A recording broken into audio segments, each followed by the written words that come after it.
पितृदोष क्या है और इनके लक्षणों का कैसे पता लगता है सर? बार बार बिजनेस खोल रहा है, बंद हो रहा है, या पैसों से रिलेटेड बहुत प्रॉब्लम फेस कर रहा है, तो ये भी क्या एक पितृदोष है? और अगर ये है, क्या सॉल्यूशन है सर इसका? मैं कहूँगा यस 100% है। अब 100% क्यों मैंने कहा, सबकी अपनी अपनी रेमेडी हैं। अगर आप उनका सही सदुपयोग करेंगे तो आपको प्रभाव मिलेगा, कोई नहीं रोक सकता। मेरे पास ऐसे कई लोग हैं, मतलब जिनके पास बड़े बड़े एम्पायर थे जो जीरो हो गए थे, आज वो फिर हीरो है। वो जो कर रहा है वो उल्टा पड़ रहा है। इसका मतलब क्या है कि कोई है जो उलट रहा है, जो दिख नहीं रहा, जो अदृश्य शक्ति है, वो पितृ है। जो श्राद्ध कर रहे हैं उनको श्राद्ध करना नहीं आता, वो सोच रहे हैं बुलाकर ब्राह्मणों को भोजन करा देना श्राद्ध है। नहीं, थोड़ा सा प्रोसेस बताइए जैसे श्राद्ध का क्या होता है? श्राद्ध के टाइम के लिए कोई स्पेशल भोजन है कि यही भोजन कराना चाहिए तो सही है, या फिर कोई भी भोजन करा सकते हैं? कि जैसे कहा जाता है कि श्राद्ध जो है वो पुत्र ही करते हैं, तो कई बार पुत्री पे भी जो है, अगर कोई लड़की पे भी अगर कोई प्रॉब्लम चल रही है तो क्या वो श्राद्ध से रिलेटेड नहीं हुई है? डाइवोर्स ही होगी अगर लड़की, कोई उसका भाई नहीं है, डाइवोर्स ही हो रखी है, और अब वो चाहती है लाइफ में प्रॉब्लम चल रही है, मेरा पति भी नहीं। मेरे पास ऐसे केस हैं। एक अगर पुत्री है, उसकी शादी हो गई है, अब ना ससुराल की तरफ कोई है ना ही मायके की तरफ कोई है, क्या वो भी इस तरीके से श्राद्ध दोनों तरफ के लिए करा सकती है? जैसे कि श्राद्ध का समय आता था ना, तो हमारे घर में और आसपास में ऐसा माहौल हो जाता जैसे बड़ी शांत, बाहर मत निकलो, रात का टाइम है, ये है वो, घबराहट, डर। ये क्या है? क्या ये सब के साथ होना ये ठीक है? लोगों को अपने पितृ दिखते हैं, कई बार स्वप्न में दिख गए, भोजन मांगते हुए दिख गए, है ना? हाँ जी। रोते हुए दिख गए। जाने अनजाने में सर हम अपने ऊपर कैसे पितृदोष चढ़ा लेते हैं? इतना तहस नहस करते हैं पितृ, इतना तहस नहस करते हैं जिसकी आप कल्पना नहीं कर सकते। लेकिन देने पर आते हैं तो वो देते हैं जिसकी आप सोच नहीं सकते। क्या आपको पता है आपकी लाइफ में आने वाली हर एक प्रॉब्लम का सिर्फ एक ही सॉल्यूशन है? जी हाँ, जिसको हम लोग बहुत ही इग्नोर करते हैं। पैसा, लेट शादी, कोई भी दिक्कत हो, ये सब के सिर्फ एक ही प्रॉब्लम है, और वो है पितृदोष।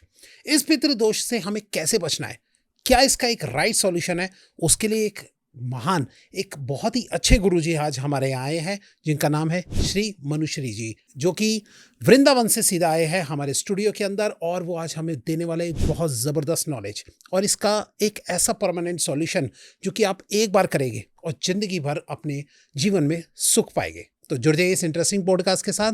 सबसे पहले तो भाई साहब चैनल को सब्सक्राइब जरूर कर लो, क्योंकि जितनी ज़्यादा आप चैनल को सब्सक्राइब करेंगे ना, उतना ही बड़ा ये चैनल बन पाएगा और उतने ही अच्छे गेस्ट हमारे स्टूडियो में आएंगे और आपको एक राइट इन्फॉर्मेशन मिल पाएगी।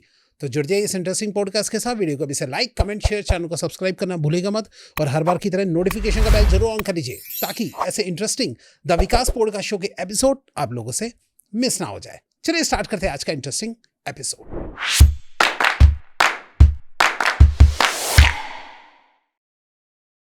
और आज बहुत ही स्पेशल, बहुत ही अच्छे एपिसोड के साथ हम स्टार्टिंग करने वाले और मिलाते हैं आज के हमारे स्पेशल गेस्ट से। नमस्कार सर। श्री राधे। राधे राधे सर, कैसे सर आप? मैं बहुत आनंद से हूँ सर। आज जो फर्स्ट टाइम दर्शक आपको देख रहे हैं, थोड़ा सा पहले आप उनको अपने बारे में कुछ बताइए सर। मैं मनुश्री महाराज वृंदावन से हूँ। मूल रूप से कथा कहना मेरा कार्य है, सभी पुराणों की कथाएं मैं कहता हूँ, और जहाँ मोटिवेशनल स्पीकर के तौर पर मेरी ज़रूरत होती है तो मैं वहाँ भी पहुँचता हूँ। बेसिकली मेरा जो मूल कार्य है, हमारा आश्रम वृंदावन में है, वृद्ध माताओं का आश्रय तैयार कर रहे हैं हम। एक दिव्य गौशाला है जहाँ सेवा कर रहे हैं देसी गौवंश की, और निरंतर साधु संतों का भोजन प्रसादी का, नित्य का दर्शन हमारे यहाँ रहता है। बहुत सारे लोगों के सहयोग से कार्य बहुत अच्छे से चल रहा है। मेरा जो मूल मंत्र है वो ये है कि हमारा जो विज्ञान है, मतलब हमारा जो धर्म है सनातन, उसकी धर्म की, आध्यात्मिकता की और उसके विज्ञान की नॉलेज सबको हो जाए। राइट। इसी रूप में मैं हर कथा को कहता हूँ कि आप अपनी कथाओं को विज्ञान के रूप में भी जानिए, ताकि आपको उस पर गर्व हो सके। इसी पे मैं कार्य कर रहा हूँ, निरंतर इसी यात्रा पर निकला हूँ। क्या बात है सर। आज आपसे मिलके बहुत ही अच्छा लगा सर मुझे, और दर्शक भी आज बहुत ही खुश हो गए। जो हमने पीछे से भी जो बातचीत करी है, तो कुछ नॉलेज ही मिलेगा आप लोगों को जो आज का हमारा पॉडकास्ट है। सर, आज का बहुत ही इंपॉर्टेंट टॉपिक और बहुत ही गंभीर टॉपिक है पितृदोष के ऊपर। थोड़ा सा आप बताइए कि पितृदोष क्या है और इनके लक्षणों का कैसे पता लगता है सर?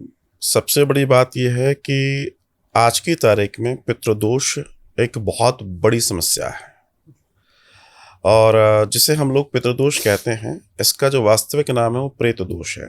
प्रेत दोष। क्योंकि जो हमारे पितृ हैं, जिनको हम पितृ कहते हैं, बेसिकली जब तक वो प्रेत योनि में है तब तक वो दोष बनेगा, और जितने पुराने होंगे दोष उतना प्रगाढ़ होगा और बड़ी दुर्घटनाएं रहेंगी। तो बात यह आती है कि जब आप पितृदोष की बात करते हैं तो लोग कई बार, अच्छा, इस दोष को समझने वाले लोग कौन हैं? जिनको समस्या होती है तब वो सर्च करते हैं, और जब सारे जगह घूमने के बावजूद उनके सॉल्यूशंस क्लियर नहीं होते हैं, उनको उनकी समस्या समाप्त नहीं होती है, तब उनको कोई जब कहता है कि भाई आपको तो पितृदोष है, फिर वो 2-4 जगह जब आपकी कुंडली दिखाते हैं अपनी, तो उसमें खुल के आता है, क्योंकि कुंडली बोलती है कि आपका पितृदोष आ चुका है। राइट।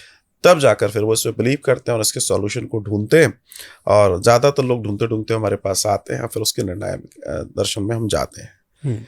आपने एक बहुत अच्छी बात पूछी कि इसके लक्षण क्या है, क्योंकि जब तक किसी चीज़ के सिम्टम्स हमें नहीं मालूम होंगे, हम रेमेडी उसको नहीं दे सकते। हम डॉक्टर के यहाँ भी जाते हैं, वो सबसे पहले पूछता है हाँ भाई क्या हो रहा है, फिर वो बताता है, वो टेस्ट कराता है और सारी चीज़ें निकल के आती हैं। बात है कि जब भी आपको पितृदोष होगा, अब ये जो आपने प्रश्न किया है इसका उत्तर बहुत महत्वपूर्ण है, बस लोग ये समझ लें तो उनको समझ में आ जाएगा कि उनकी बात हो रही है। मेरे पास कई बार लोग बोलते हैं आपका पॉडकास्ट देखा था, ऐसा लग रहा था आप हमारे बारे में बोल रहे हैं। अच्छा, तो अब हम वही बात करने जा रहे हैं। तो सबसे पहली चीज़ ये है, आपके जीवन में आपको लगता है कि सब कुछ होने के बावजूद भी मुझे जहाँ होना चाहिए मैं वहाँ नहीं हूँ। पहली बात। ओके। आपके पास बहुत सारी क्षमताएं हैं, आपके पास बहुत सारी योग्यताएं हैं, आपके पास बहुत सारा पैसा है, आपके पास बहुत सारी बैकअप्स हैं, उसके बावजूद भी आप घर बैठे हैं। आपकी एज हो गई है लेकिन विवाह नहीं हो रहे हैं, विवाह हो गए हैं तो संतान के लिए दिक्कत है, ये सब हो गया है तो आपस में जबरदस्त कलह है। ये एक बहुत बड़ा कारण है कि पितृदोष। दूसरा, अगर हम घरों की बात करें तो आज घरों में बहुत, देखिए ऐसा नहीं है कि मेरे यहाँ बीमारी है तो पड़ोसी के यहाँ तो नहीं है। पड़ोसी अच्छा जी रहा है लेकिन मेरे यहाँ पता पड़ा हजारों लाखों रुपए आ रहे हैं और वो बीमारी में चले जा रहे हैं, तो प्रश्न ये कि क्यों चले जा रहे हैं। सही बात। इसका मतलब कोई कारण है, ये एक बड़ा कारण है पितृदोष का। आपके बड़े बड़े व्यापार धीमे धीमे नीचे आ रहे हैं, आपकी बड़ी बड़ी चीजें धीरे धीरे बौनी हो रही हैं, आप हर तरीके से अपने कार्यों को कर रहे हैं लेकिन सफलताएं आपको दूर दूर तक दिखाई नहीं देती हैं। आप सुबह से लेकर रात तक औरों से ज्यादा मेहनत करते हैं और ईमानदारी से करते हैं, उसके बावजूद भी आपके प्रमोशन नहीं है। आप सारे कार्य कर रहे हैं लेकिन उसके बावजूद भी आपकी ऊर्जा आपको थकाती है और आप निराशा का जीवन जी रहे हैं। जब भी आप अपने घर में हैं तो आपको ऐसा लगता है कि मुझ में चेतना ही नहीं है, लेकिन जैसे आप अपने घर के बाहर निकलते हैं आप अपने आप को बहुत अच्छा फील करते हैं, आपको लगता है अभी फ्री लग रहा है, और वापस जैसे ही घर के अंदर घुसने की स्थिति आती है, दूर से घर दिख रहा है और आप डल होने लगते हो, और अंदर जाते हैं तो एक गर्माहट सी रहती है। गर्माहट इन द सेंस की फ्रेशनेस नहीं होती, वो प्रेतों का वास है वहाँ, इसलिए आप अंदर जाकर घर में खुश नहीं रहते हैं। आप घर में जाते ही बिल्कुल शिथिल हो जाते हो, आपका एक्साइटमेंट चले जाता है, आपकी ऊर्जा चली जाती है, और आप क्या कहते हैं, घर के बाहर निकलते से बहुत अच्छा लगता है, भले किसी और के घर में जा रहे हैं वहाँ भी अच्छा लग रहा है, लेकिन आपको आपके घर में अच्छा नहीं लग रहा। तो उसका भी एक बहुत बड़ा कारण है कि पितृदोष है। अगर आपके यहाँ कोई अकाल मृत्यु हुई है और उस अकाल मृत्यु का जो जो कारण होना चाहिए उन कारणों को आपने पूरा नहीं किया है, आपके यहाँ पितृदोष आएगा। आजकल एक नया रिवाज चल गया है कि कोई मर गया और उसको तीसरे चौथे दिन उसके सारे कर्मकांड कर दिए जाते हैं।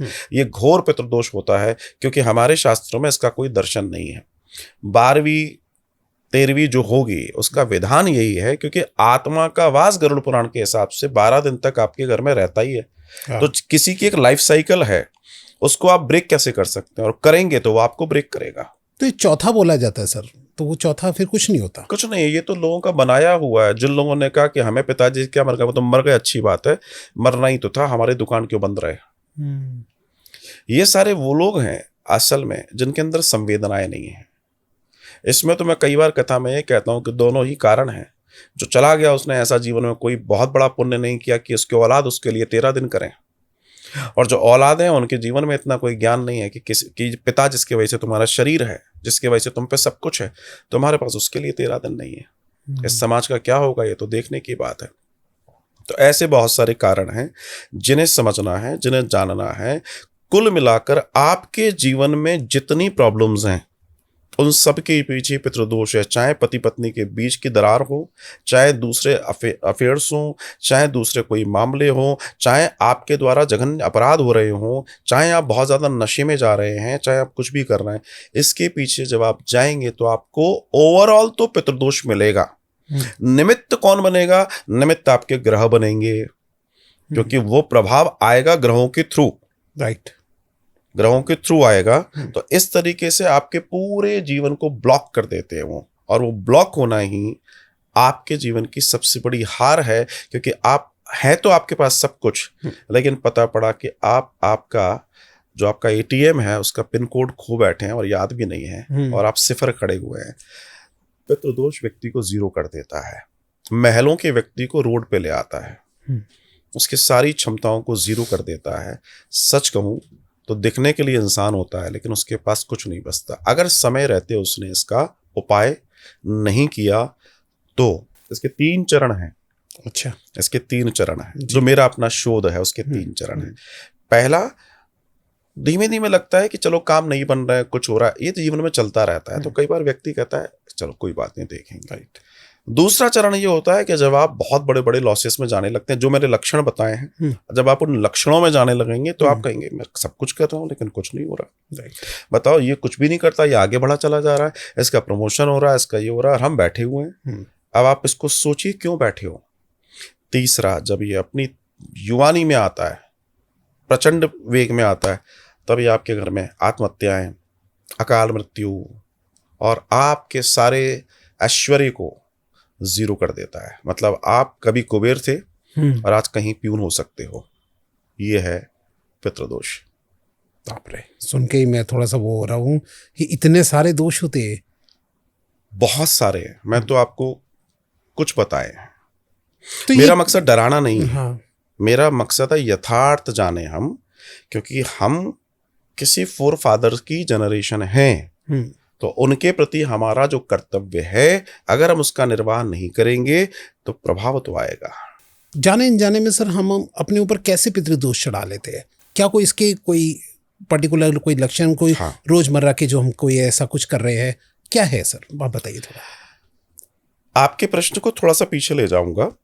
आज से 30, 40, 50 साल पीछे जाइए तो आपको पितृदोष जैसी ज्यादा चीजें नहीं मिलती थी, ना ऐसी घटनाएं मिलती थी, ना आपको कालसर्प दोष सुनने में आता था। कालसर्प दोष एक प्राइमरी स्टेज है पितृदोष की।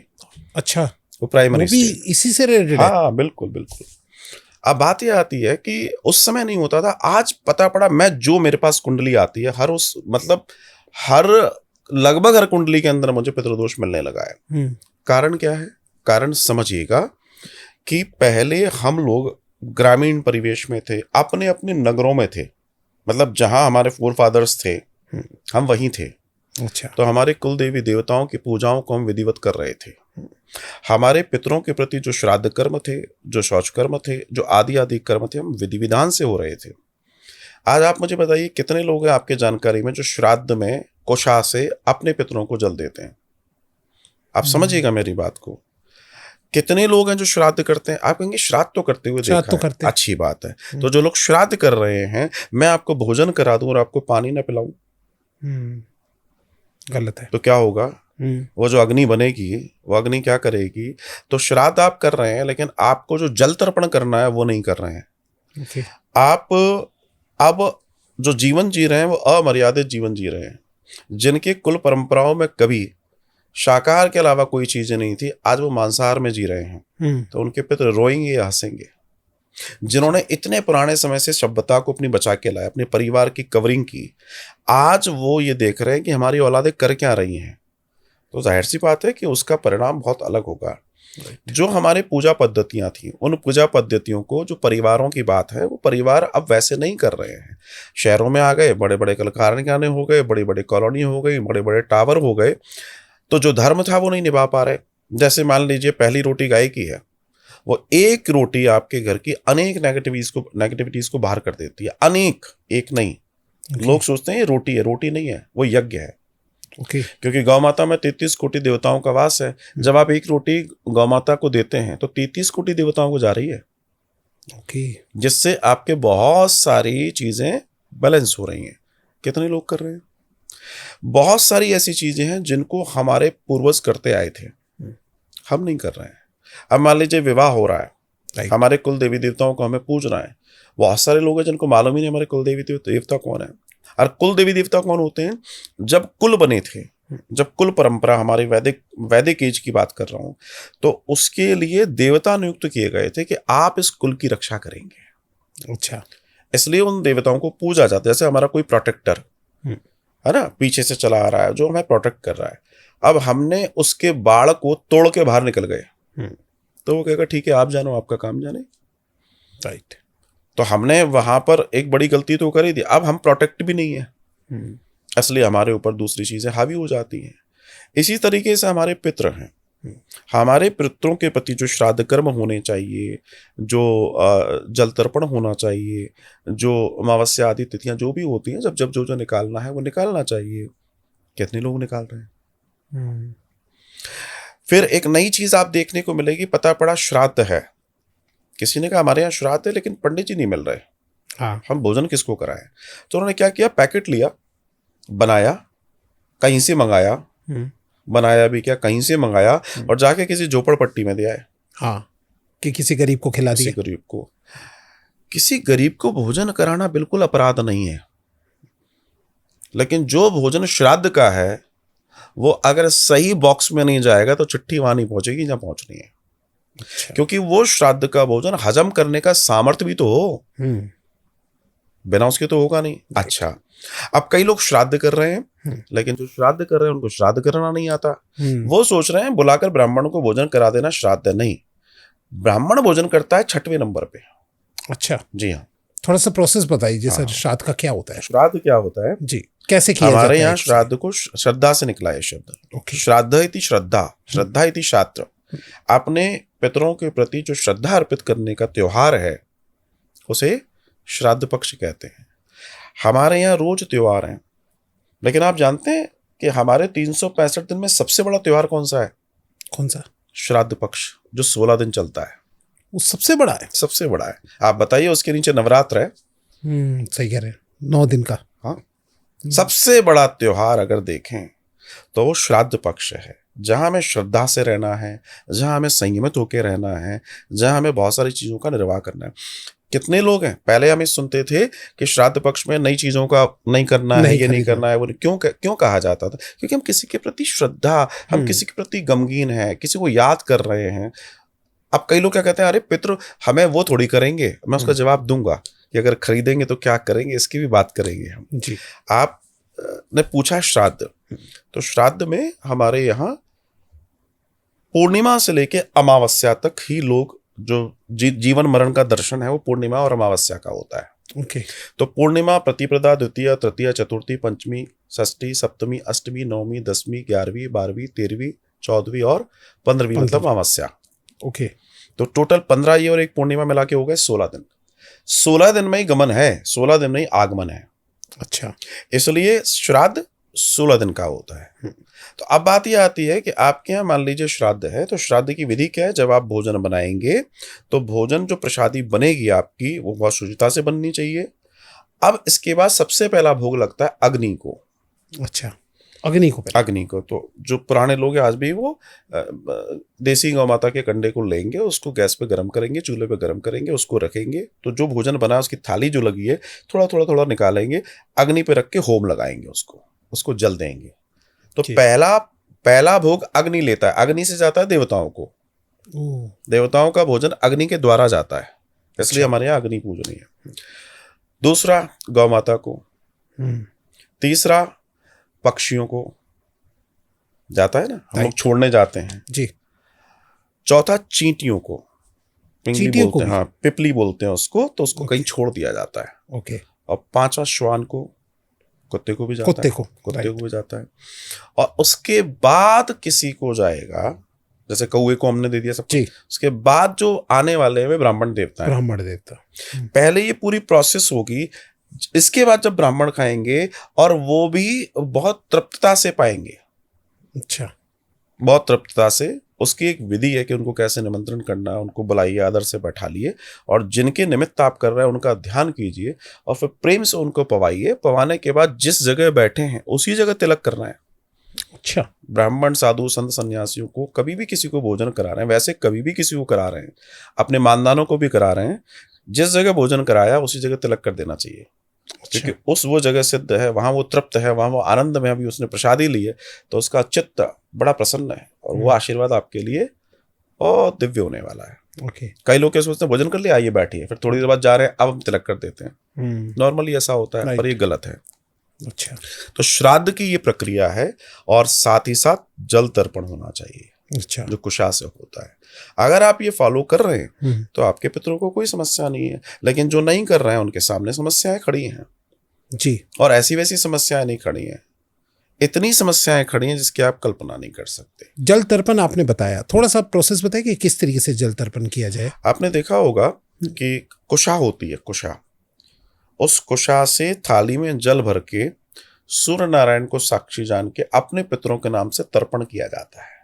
उसकी पूरी विधि देखेंगे, जहां भी होता है, गूगल पे भी बहुत अच्छे से विधि, एक लंबा प्रोसेस है। ओके। करीब 20-1 मिनट में ये कार्य हो जाता है।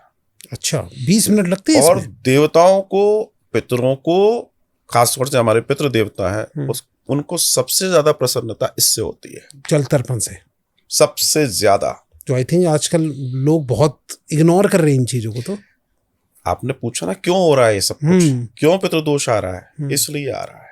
फिर अब और दूसरी चीजें हैं, घर में अशुचिता बढ़ गई है, शुद्धता नहीं है, सब अशुचित हो गया है।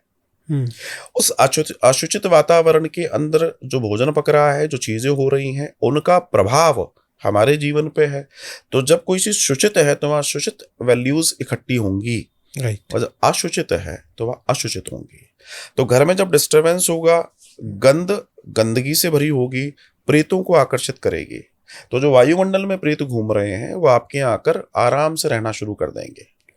जिनके कमरे अस्त व्यस्त हैं, जो नीट एंड क्लीन नहीं रखते हैं, जिनके घर गंदे रहते हैं, जिनके वॉशरूम्स गंदे रहते हैं, जिनके डिंगी हाउसेस हैं, जिनके यहाँ जाले लग रहे हैं, जिनके यहाँ वेंटिलेशन नहीं है, जिनके यहाँ जूते चप्पल ऐसे पड़े रहते हैं, ऐसी बहुत सारी जो चीजें हैं जो अस्त व्यस्तता से जुड़ी हुई हैं। अच्छा। जो ड्रेसअप होके नहीं रहते हैं, अच्छा, वो भी, यस, जो ड्रेसअप होकर नहीं रहते हैं, जो मलिनता से जीवन जी रहे हैं, जो आलस्यता से जीवन जी रहे हैं, जिनके घरों में भोजन बासा बहुत ज्यादा रखा रहता है, अच्छा, प्रेत फ्री में आएंगे, क्योंकि उनके लिए अनुकूल माहौल है।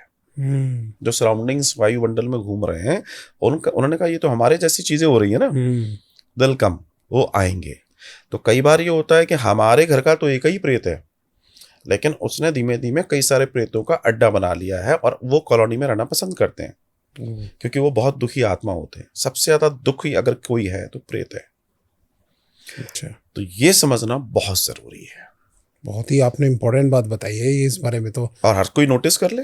सही बात है। आप सिर्फ अपने घर को नीट एंड क्लीन करके बिल्कुल चमन कर दीजिए, सुंदर कर दीजिए, आप देखिएगा आपकी आत्मा ही अच्छी हो जाएगी, आपकी नेगेटिविटी चली जाएगी। एक पॉजिटिवनेस आती है जब घर की पूरी सफाई रहती है। सर, अब अगर जैसे कि मैंने सुना है कि जैसे किसी को बिजनेस में प्रॉब्लम है, बार बार बिजनेस खोल रहा है, बंद हो रहा है, या पैसों से रिलेटेड बहुत प्रॉब्लम फेस कर रहा है, तो ये भी क्या एक पितृदोष है? और अगर ये है तो क्या सॉल्यूशन है सर इसका? देखिए, आज की तारीख में लगभग 95-99% समस्याओं का हल धन कर देता है। ऐसी मान्यता है, हम भी मान लेते हैं, करता है। लेकिन कई जगहों पर हमने देखा है कि धन तो खूब है लेकिन मन रो रहा है। धन तो खूब है लेकिन व्यक्ति 4 साल से बेड पे है, दुनिया का कोई अस्पताल उसको खड़ा नहीं कर पा रहा। 4 नर्स लगे घर पे ही। राइट। पैसा तो है ना, खड़ा कर लो। पैसा है, खड़ा कर लीजिए। राइट। पैसा तो बहुत है, लेकिन समस्या ये कोई किसी की सुन नहीं रहा।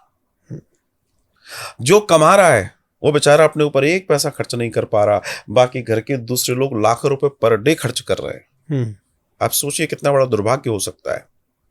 लेकिन आपने यहाँ एक बात जो कही कि पैसों से जो परेशान हैं, जिनको घाटे हो रहे हैं, जिनकी कई बार बड़े बड़े बिजनेस बंद हो रहे हैं, फैक्ट्रीज डाउन हो रही हैं, क्या इनके पीछे भी पितृदोष है? मैं कहूँगा यस, 100% है। 100%। अब 100% क्यों मैंने कहा, इस लेवल के व्यक्ति ने कौन से उपाय नहीं करे होंगे?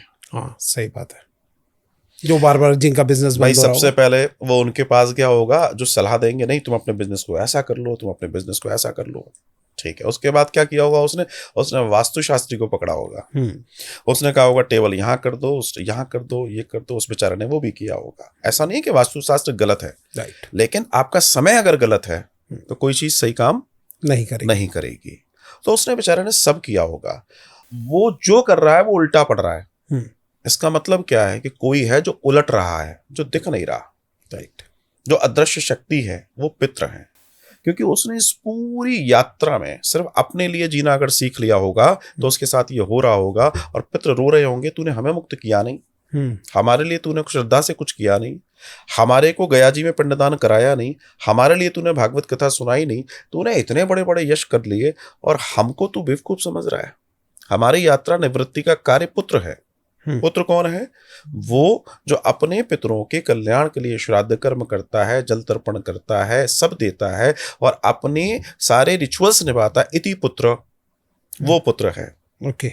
मैं कई बार लोगों से कहता हूं कि हम जो ये अनुष्ठान करते हैं, जैसे इस बार मेरा अनुष्ठान श्राद्ध पक्ष में 7 सितंबर से आरंभ होगा और 21 सितंबर अमावस्या तक होगा।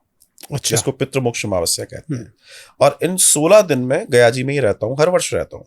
मेरी 2 भागवत कथा होती हैं और सारे जो लोग भी आते हैं, मैं सबसे कहता हूँ भैया नहीं याद है, कुछ भी नहीं है ना, 16 दिन का कर लो, कम से कम 2-3 जनरेशन आपकी सेफ हो जाएंगी। आप अपने लिए कर पाओ नहीं कर पाओ, लोग कहते हैं हम पे समय नहीं है, मैं उनसे एक चीज पूछता हूँ, आपको अपने बच्चों के लिए समय नहीं है? उनके बच्चों के लिए समय नहीं है? आप अपने बच्चों को वसीयत में क्या देना चाहते हो? दुख? तो कोई दिक्कत नहीं है, फिर समय मत निकालो। लेकिन अगर आप चाहते हो कि हमारे साथ साथ ये भी परेशान ना हो, इनका जीवन भी बन जाए, तो आपको ये दिन निकालने चाहिए। जीवन में एक ही बार तो निकालने हैं। अच्छा, जीवन में एक बार ही निकालने हैं। कम से कम 2-3 पीढ़ियों को फ्री कर जाओ, वो गए नहीं गए, लेकिन आप तो अपने पितरों की निमित्तता को करो। आपके 3 पीढ़ियां ऊपर होती हैं। जैसे कोई व्यक्ति जो कर रहा है, उसके पिताजी, उनके पिताजी और उनके पिताजी, 3 पीढ़ों के पितर होते हैं। अब सबसे खास बात यह है कि व्यक्ति इसको सोच नहीं पाता है। हालांकि मैंने इतनी विधाएं कर रखी हैं कि अगर कोई व्यक्ति 16 दिन नहीं आ पा रहा है, होता है, मैं उससे कहता हूं अपने गरिमा में बिल्कुल क्लियर कर लेना, झूठ मत बोलना, क्योंकि मेरे से बोल सकते हो, वो पितर तो आपको देख ही रहे हैं लालसा से। सही बात है। तो वास्तव में तुम नहीं आ सकते हो तो फिर सॉल्यूशन है। फिर आपके निमित्त हम संकल्प टेलीफोन पे लेते हैं, फिर हम क्या करते हैं, ब्राह्मण नियुक्त करते हैं। अच्छा। जो उनसे संकल्प लेकर उनके बिहाफ पे वहां पूजाएं करते हैं। ऑनलाइन ही, मतलब बात करके ही उनसे हो जाता है? हाँ, फोन पे हो जाता है। संकल्प तो आप कैसे भी दे सकते हैं, किसी भी, शास्त्रीय दर्शन है। ओके, शास्त्रीय दर्शन है। नारद जी ने यमुना के किनारे वृंदावन में भक्ति ज्ञान वैराग को पीड़ित पाया। अच्छा। सभी शास्त्र आदि सुनाए, उनको फर्क नहीं पड़ा। बाद में सनकादिकों ने कहा कि नारद, इनका कल्याण इस कलयुग के प्रभाव से बचाने के लिए सिर्फ भागवत महापुराण से होगा। अच्छा। तो उन्होंने कहा क्या करना पड़ेगा? तो उन्होंने आनंद तट हरिद्वार में बद्रिक में वो मिले, बोला वहां पहुंचो, कथा की तैयारी करो, मैं कथा सुनाऊंगा और बच्चों का कल्याण होगा। अब आप तो सोचिए, जो मरीज है वो कहाँ है? यमुना का तट, वृंदावन। राइट। इलाज कहाँ से चल रहा है? हरिद्वार आनंद तट से। भागवत किसके लिए हो रही है? उन 2 बच्चों के लिए। भक्ति तो ठीक हो चुकी थी। तो ये प्रमाण है हमारे पास कि अगर किसी के नाम संकल्प आदि को आप लेते हैं, करते हैं, तो उसका 100% उसको लाभ मिलता है। वनस्पति कार्य ठीक तरीके से किया जाए। मैं हर मेरे ऑनलाइन क्लाइंट से एक ही बात कहता हूं कि भैया, मैं यहाँ कार्य तो कर रहा हूँ पूरी ईमानदारी से, लेकिन इतने दिनों में आपको भी वो सात्विकता, वो शुद्धता और वो डेडिकेशन, वो डिवोशन रखना है। आप ये मत सोचो कि हमने तो पैसे दे दिए, हम फ्री हो गए। नहीं, ताली दोनों हाथ से बजेगी तब का, और होता है, रिजल्ट आते हैं। अच्छा। तो इन 16 दिनों में कोई नहीं आ पाता है तो उनका संकल्प लेते हैं, उससे कहते हैं लास्ट के 2 दिन आ जाओ, 3 दिन आ जाओ। फिर अच्छा। वापस वो संकल्प उनको लौटाएगा। ओके। फिर वो 2-3 दिन खुद से करेंगे, हो गए 16 दिन पूरे। हम्म। देखिए, करने वाले के लिए तो बहुत रास्ते हैं। जो वास्तव में चाहता है राइट। कि मेरे पितरों को भी सुख मिले और मेरे बच्चों को भी सुख मिले और मुझे भी सुख मिले, सच मानिए ऐसे लोग अब जागरूक हो रहे हैं और वो जुड़ रहे हैं और वो इस कार्य को कर रहे हैं। बड़ी प्रसन्नता होती है कि कम से कम वो इस चीज को समझ पा रहे हैं। आज कई लोगों को कई ऐसे लोग हैं जिनके जीवन में लाभ है। मेरे साथ कई लोग जुड़ते हैं और वो लाभ प्राप्त करते हैं। अब कई बार क्या होता है, अब जैसे हमारे एक कथा आती है भागवतम में कि धुंधकारी के लिए गोकर्ण जी ने पिंडदान कर दिया गया जी में। अच्छा। लेकिन वो जो धुंधकारी था वो प्रेत योनि में चला गया था, उसको मुक्ति नहीं मिली। अच्छा। तो जब गोकर्ण जी से मिला तो गोकर्ण जी से कहता है कि मैं मुक्त नहीं हूं, मैं परेशान हूं और बहुत खतरनाक योनि है, मुझे इससे मुक्त करो। तो उन्होंने सूर्य नारायण से बात की और सूर्य नारायण ने कहा कि इनके लिए आप भागवत कथा सुनाओ। अच्छा। जब गोकर्ण जी ने उनको बैठा के भागवत कथा सुनाई तो 7 दिन की कथा के बाद वो मुक्त हो गए प्रेत योनि से और वो वैकुंठ चले गए। अच्छा। इसलिए मैं वहां कथा भी करता हूं ओके। कि किसी भी सूरत में जो व्यक्ति आया है, किसी भी रूप में उसको परिणाम मिलना ही चाहिए। अब ऐसे बहुत सारे लोग हैं जिनके पास उतने बड़े साधन नहीं है, तो हम उनके लिए भागवत का मूल पाठ करते हैं और मेरे पास ऐसे हजारों उदाहरण हैं, सिर्फ भागवत के मूल पाठ से उनका पितृदोष बिना आए सिर्फ फोन पे संकल्प से दूर हो चुका है। अच्छा। उनके लाइफ में बदलाव है। वो खुद फोन करके बता रहे हैं कि साहब कमाल हो गया। क्यों हो गया? क्योंकि उनके पितृ भी जानते थे इसकी ताकत नहीं है जाने की, वो जानते थे, ये सच बोल रहा है। अच्छा। तो उन्होंने कहा चलो हमारे नाम से, क्योंकि जब आह्वान होगा तो पितरों का भी होगा, वो लिखवाता है हमें ये नाम है, सारी चीजें उनके नाम से। एक ब्राह्मण बैठते हैं 7 दिन, 7 दिन चलता है मूल पाठ उसी श्राद्ध पक्ष में, तो परिणाम तो आना ही आना है। देखिए सीधी सी बात है, अगर आपको मर्ज मालूम पड़ गया और उसकी प्रॉपर दवा आपके पास है, परिणाम क्यों नहीं आएगा? सही बात है, आएगा। तो जो लोग आपने कहा पैसा जिनकी प्रॉब्लम्स हैं, सच जानिए अगर वो सिर्फ इस विधि को अपना लें, मेरे पास ऐसे कई लोग हैं जो जीरो हो गए थे। राइट। मतलब जिनके पास बड़े बड़े एम्पायर थे जो जीरो हो गए थे, आज वो फिर हीरो हैं। अच्छा। कोई मेरा चमत्कार नहीं है। उन्होंने अपने पितरों के प्रति अपनी संवेदनाएं व्यक्त की, उन्होंने अपने पितरों को सम्मान दिया, उनके पितरों ने उन्हें आशीर्वाद दिया और उस आशीर्वाद में बड़ी ताकत होती है। ध्यान रखिएगा, ब्रह्मा विष्णु महेश के आशीर्वाद से बड़ा आशीर्वाद आपके पितरों का है, क्योंकि आपके पितृ सबसे नियर बाई देवता है। अच्छा, वो देवता है एक तरीके से, पितृ देवता बोलते हैं ना।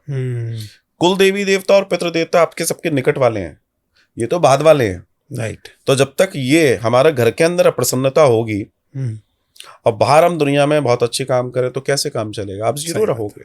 तो आपके पितृ देवता अगर उनके, और उनसे कुछ मांगा नहीं जाता, सकाम भाव से कभी पूजा नहीं होती पितृ देवताओं की, तो अगर आप ये करते हैं तो निश्चित मानिए लाभ होगा।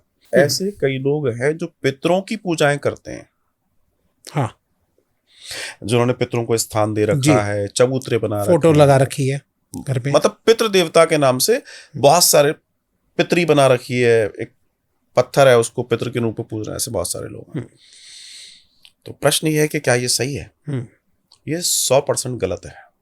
गलत है? गलत है। ओके। क्योंकि आप जब उनकी पूजा करेंगे तो आप कुछ मांगेंगे, और आप मांगेंगे तो भगवान श्री कृष्ण ने गीता में कहा है कि जो लोग भी इस तरह की सकाम भाव से पूजा करते हैं पितरों की, वो प्रेत और पितृ ही बनते हैं और उनके जीवन में दुख हमेशा मिलेंगे।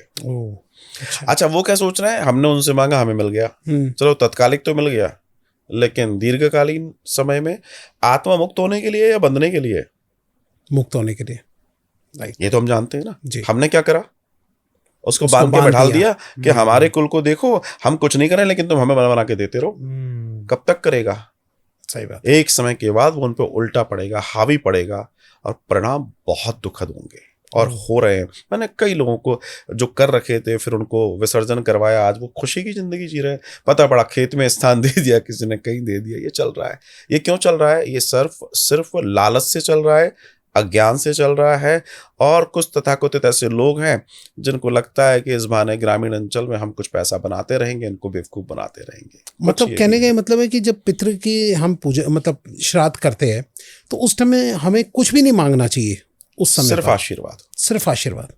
आपका आशीर्वाद हम पे बना रहे। शायद गलती से ये मैं भी भूल कर रहा था आज तक। सकाम भाव से, हम्म, सकाम भाव से कभी भी पितरों से नहीं मांगा जाता। ये मैं नहीं कह रहा, गीता कह रही है, भगवान श्री कृष्ण कह रहे हैं। ओके। कभी नहीं मांगा जाता। आप उनकी सेवा कीजिए, आप उनके लिए जो कर सकते हैं कीजिए, है ना। लेकिन आपको स्पेशली अपने लिए कुछ नहीं मांगना कि मुझे ये चाहिए, मुझे बंगला चाहिए, मुझे ये चाहिए। उसके बहुत सारे कारण हैं, उसके लॉजिक समझिए। जी। जो प्रेत योनि में है, जो पितृ योनि में है, और जो आपका है, उसकी संवेदनाएं आपके प्रति बहुत अच्छी होंगी। जी। आपने थोड़ा सा उनके लिए अच्छा कर दिया तो वो कहेंगे ठीक है, इसको ये जरूरत है, दे दो। लेकिन वो कभी भी वो जरूरतें वो पूरी करते समय ये नहीं देखते कि इससे इसका भला होगा या बुरा होगा। बुरा भी हो सकता है उससे। 100% होता है। अब आप कहेंगे 100% मैं क्यों कह रहा हूं? हाँ। क्योंकि ज्यादातर बुरा ही होता है। क्योंकि देवता, जब हम ईश्वर से कुछ मांगते हैं तो ईश्वर भी एकदम नहीं देता, लेकिन भूत से मांगिए आप तुरंत देगा। हाँ, ये मैंने सुना है। तुरंत देगा। हम्म। आपने सुना होगा फला फला चबूतरा है, वहां एक भूत है, वहां एक सिगरेट जलाकर आते हैं, बीड़ी रख के आते हैं, काम हो जाता है। समझिएगा मेरी बात को, मैं उदाहरण जो दे रहा हूं मगर प्रैक्टिकल उदाहरण है। क्यों हो रहा है? सोचिए, जो एक आत्मा सिर्फ इतने से पदार्थ के ऊपर, वो भी उसके वश में है, तभी तो वो उसकी डिमांड है, वो उसके बस में। और तुमने उनसे कहा कि साहब मुझे साइकिल दिलवा दो, मोटरसाइकिल दिलवा दो, पता पड़ा आप उससे गए, एक्सीडेंट हो गया। लेकिन ईश्वर का आपको कब देगा? ईश्वर तब देगा जब आप लायक होंगे। तब तक ईश्वर नहीं देगा। या आप उस लायक जब तक होते नहीं है तब तक वो वेट करवाएगा, आपको मजबूत बनाएगा, फिर वो देगा। ईश्वर में और भूतों में, प्रेतों में यह अंतर है। इसलिए ईश्वर श्रेष्ठ है। इसलिए ईश्वर श्रेष्ठ है। हाँ, सही। मुझे भी अपने पितृ से मांगना बंद करना पड़ेगा। मैं कई बार भूल चूक से मांगता था। आशीर्वाद मांगिए। आशीर्वाद बड़ा बली होता है। राइट, बहुत बली होता है, तो इसे समझना बहुत जरूरी है। अच्छा, एक ना मेरे दिमाग में ये बात जब आ रही है तो एक थोड़ी सी थिंकिंग आ रही है। मे भी हो सकता है कि ये मैं व्यूअर से भी रिलेट कर रहा हूँ कि जैसे कि श्राद्ध का समय आता था ना, तो हमारे घर में और आसपास में ऐसा माहौल हो जाता था जैसे बड़ी शांत, बाहर मत निकलो, रात का टाइम है, ये है वो, श्राद्ध का टाइम चल रहा है, ये मत करो, घबराहट, डर। ये क्या है? क्या ये सब के साथ होना ये ठीक है, गलत है, क्या है ये सब? जो हमारे ये आप प्राचीन समय, पुराने समय की बात कर रहे हैं। आज भी करता हूँ, अभी भी मैं आज भी जिन लोगों के या जो लोग कुटुंब प्रणाली में चल रहे हैं वो आज भी इस चीज को, बाकी आजकल जो निकल गए वो तो कहते हैं जी हम नहीं मानते। अब देखिए, श्राद्ध पक्ष, जैसे मैं ये जो अनुष्ठान करता हूँ, तर्पण कराता हूँ, पिंडदान कराता हूँ, मेरी पूरी व्यवस्था होती है। मेरा खुद का पूरा होटल बुक करता हूँ, सभी लोग जो भी आते हैं एयर कंडीशन रूम मिलते हैं, पूजन सामग्री सब मैं खुद अरेंज कराता हूँ। वो तो बस आए और पीस होकर पूजा करें और कथा सुने। मैं पूरी व्यवस्था एक लग्जरी लेवल पे करके चलता हूँ। तो उसी समय क्यों कराता हूँ? उसका कारण ये होता है कि उस समय हमारे जितनी सोल्स हैं, जितने पितृ हैं, वो स्वयं भूमि पर आते हैं। अच्छा, स्वयं भूमि पर आते हैं।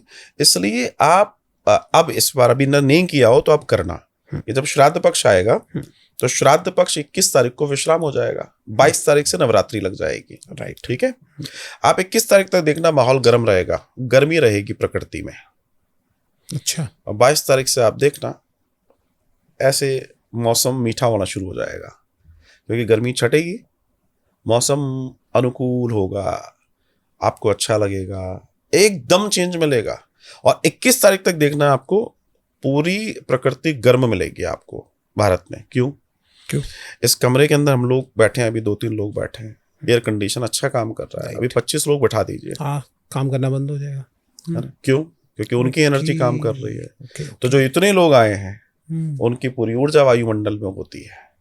तो आपसे जो कहा जाता है कि थोड़ा सावधानी रखो रात्रि में इसके, क्योंकि सबके पितृ आए हैं। अब कोई पितृ परेशानी में आया है, किसी को कुछ लगा और आपको पसंद आ गया, आप उसको, तो वो पता पड़ा आपके साथ ही चला आया, और ये आदमी सही हो सकता है, इससे हमारा कल्याण हो जाए। अच्छा। क्योंकि कई ऐसे भी तो पितृ हैं, प्रेत हैं, जो भिखारी था, सही बात है ना, जो मर गया, जिसका कोई नहीं था, पता पड़ा अस्पताल में कोई लेने ही नहीं आया उसको, वो मर गया, अब वो प्रेत बना। अब वो क्या ढूंढ रहा है? वो ये ढूंढ रहा है कि मुझे कोई ऐसा व्यक्ति मिल जाए जो मेरे को ताड़ दे। सही बात है। गोरखपुर प्रेस के संस्थापक पूज्य हनुमान प्रसाद जी पोद्दार का नाम आपने सुना होगा। उन्होंने गोरखपुर प्रेस की स्थापना की और आज दुनिया तक उन्होंने जो साहित्य पहुंचाया है, बहुत बड़े संत की बात है, इतना बड़ा कार्य उन्होंने जगत में कर दिया। वे नाम जप करते थे, भगवान का नाम निरंतर लेते थे। ये कथा मैं कई बार कह चुका हूँ। बच्चों की प्रश्न निकला है तो आपके व्यूअर्स को भी सिर्फ इस एक संवाद से बहुत सारी चीजें समझ में आने वाली हैं। हनुमान प्रसाद जी लिखते हैं कि मेरी उम्र युवानी की ही थी और मैं भगवान का भजन कर रहा था, नाम जप करते हुए मुंबई में समुद्र के किनारे आराम से बैठा था। भीड़ भाड़ थी नहीं, बड़े आराम से बैठा था। लिखा हुआ है उनके उसमें। अच्छा। तो मेरी दृष्टि मेरे सामने पड़ी, एक व्यक्ति आकर खड़ा हो गया। अच्छी खासी उसकी बहुत हाइट थी। तो मैंने एक दो बार देखा, क्योंकि इतनी लंबी हाइट होती नहीं है अक्सर, 7-1 फुट का वो दिखाई दे रहा था। अच्छा। तो उन्होंने ऐसे ही देखा। हनुमान प्रसाद पूज्यार जी अपना नाम जप में लग गए। एक दिन बीत गया, दूसरे दिन फिर ऐसा ही हुआ। वो व्यक्ति सामने आके फिर खड़ा हो गया। हनुमान प्रसाद जी ने और देखा, वो व्यक्ति उन्हीं को देख रहा है। अच्छा। पितरों की एक आदत होती है, प्रेतों की एक आदत होती है कि प्रेत को जब तक आप नहीं छेड़ेंगे वो आपका कुछ नहीं करेगा। ओके। अगर वो सामने खड़ा है, आपने कोई एक्शन किया तो वो रिएक्शन करेगा, अदरवाइज नहीं करेगा। किस तरीके का एक्शन? कोई भी करोगे आप। अच्छा। आप उससे पूछना शुरू करोगे तो वो हावी होना शुरू हो जाएगा, या जो भी कुछ होगा। लेकिन अगर वो सामने हो, आप चुपचाप निकल जाइए, वो आपको कुछ नहीं छेड़ेगा। ओके। आपके सामने भी आ जाए फिर ऐसे निकल जाओ। आप कहेंगे मैं ऐसी बातें कर रहा हूँ जैसे रोज होती है, लेकिन प्रैक्टिकल बात है। अच्छा। होता है। ओके। तो होता ही है कि वो सामने आकर खड़ा हो गया। ये तीसरे दिन की घटना जब हुई तो हनुमान प्रसाद जी पूछते हैं, आप कौन है? बस इतना ही तो पूछना था। तो व्यक्ति मुस्कुराया और हनुमान प्रसाद जी को प्रणाम करता है। कहता है मैं अपना परिचय दूं, लेकिन आप मेरा पूरा परिचय सुन पाएंगे? अच्छा। इतना बड़ा भजन करने वाला व्यक्ति, इतना तप था उनका, भगवान से साक्षात्कार जिसका हुआ हो, लेकिन इस बार प्रेत से साक्षात्कार है। अब जब ये सब पूरी घटना हुई तो उसने कहा कि मैं एक प्रेत हूं। हनुमान प्रसाद जी लिखते हैं कि मेरे रोंगटे खड़े हो गए थे। भजन है, ठीक है, लेकिन एकदम सामने कोई ऐसी स्थिति आ जाए। राइट। मैं एक प्रेत हूं और मुझे आपकी मदद की जरूरत है। और वो व्यक्ति हिंदू नहीं था, वो यहूदी था। वो प्रेत यहूदी था। उसने अपना परिचय दिया है, वाकायदा लिखा हुआ है। तो आप हनुमान प्रसाद जी पूछते हैं कि साहब वो सब ठीक है, लेकिन मैं आपका परिचय आपने तो दे दिया, सब ठीक है, लेकिन मैं आपको कैसे जानूं? तो उसने हनुमान प्रसाद जी से संबंधित जो मरे हुए लोग थे उन सब के बारे में बताया। वो भी प्रेत योनि में पड़े हुए हैं, कई सारे आपके जानकार हैं। अच्छा। शरीर से खून निकल रहा है, कभी बहुत बुरी स्थिति होती है प्रेत की। हनुमान प्रसाद जी पड़े उसमें पड़ गए, क्या किया जाए? बोलते भाई क्या चाहते हो उससे? बोला मैं इस प्रेत योनि से मुक्त होना चाहता हूं, और आपकी ललाट पे मुझे जो तेज दिख रहा है, मैं इसलिए आकर्षित होकर आपके पास आया हूं, और आप मुझे इस प्रेत योनि से निकाल दीजिए। हनुमान प्रसाद जी कहते हैं कि मैं क्या करूं? बोला वही जो आपके यहाँ होता है वही कीजिए। आप ये मत सोचिए मैं कौन हूं, कहां से हूं। अच्छा। जो आपके यहाँ होता है मुक्ति का साधन वही है, और कहीं नहीं है। भाई हमारे यहाँ मुक्ति की बात है। राइट। जहां कब्रें हैं वहां रेस्ट इन पीस की बात है, रिप की बात है। राइट। आपने देखा होगा आजकल चूंकि अंग्रेजी बोलना और अंग्रेजी समझना दोनों में अंतर है। तो बहुत सारे लोग, कोई खत्म हो जाता है तो कई बार पे देखे उन्हें RIP लिख देते हैं। हाँ जी। दुख होता है देख के। अच्छा। इन बेवकूफों को ये नहीं मालूम कि RIP का मतलब क्या है। रिप का मतलब होता है रेस्ट इन पीस, कब्र में पड़े रहो आराम से। अच्छा। और अपने यहाँ क्या है, मुक्ति की बात है। इसलिए ओम शांति की बात है कि मुक्त हो जाओ। दोनों में अंतर है। शांति मतलब आत्मा की शांति, अब कोई आवागमन नहीं, हम ये प्रार्थना करते हैं। क्योंकि रेस्ट इन पीस क्यों बोला जाता है? कि वहां उनकी किताबें कह रही हैं एक दिन तुम वापस जिंदा होगे, कब्रों से उठोगे। राइट। दोनों में अंतर है ना। सही बात है। तो यहां इस चीज को समझना है। बोला नहीं नहीं मुझे तो मुक्त चाहिए। वो कहता है तो ठीक है, मैं आपके लिए फिर वो सारा कुछ करता हूं। तो हनुमान प्रसाद पूज्यार जी ने उसके नाम से नाम जप कराया, गया जी में उसके नाम से पिंडदान कराया, और गया जी में ही उसके नाम से मूल पाठ कराया श्रीमद् भागवतम का। अच्छा। पर उन्होंने कहा था देखो भैया मैं करा तो दूंगा, लेकिन तुम्हें मुझे ये बताना पड़ेगा कि मैंने जो कराया उसका प्रभाव तुम्हारे लिए आया या नहीं आया। ओके। उन्होंने योग्य व्यक्ति ढूंढा, उससे मूल पाठ कराया, ब्राह्मण से 7 दिन पूरा मूल पाठ चला। उसके बाद उसका हवन आदि इत्यादि हुआ।